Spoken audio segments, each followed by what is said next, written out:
Dhallywood superstar Shakib Khan প্রথমবারের মতো BPL আসরে এসেই করেন বাজিমাত।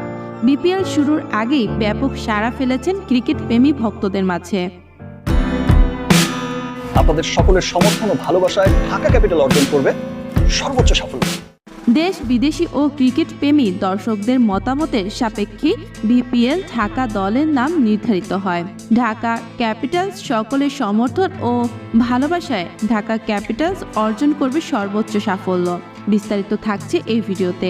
দর্শক, সামাজিক যোগাযোগ মাধ্যমে গুঞ্জন শোনা যায় টলিউড সুপারস্টার শাকিব খান এবারের বিপিএল দল কিনবেন। এ নিয়ে ক্রিকেট প্রেমী ও শাকিব খানের ভক্তদের মাঝে প্রশ্ন ছিল, কি হবে দলের নাম, দেখতে কেমন হবে দলের লোগো, সেই সাথে দলের প্লেয়ারদের।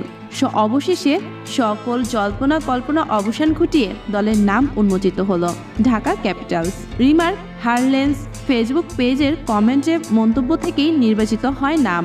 ঢাকা ক্যাপিটালসের হেড কোচ হিসেবে থাকছেন ইংলিশ প্লেয়ার ব্যারবো। তাছাড়া কোটি টাকায় দল বিড়িয়েছেন কাটার মাস্টার মুস্তাফিজকে।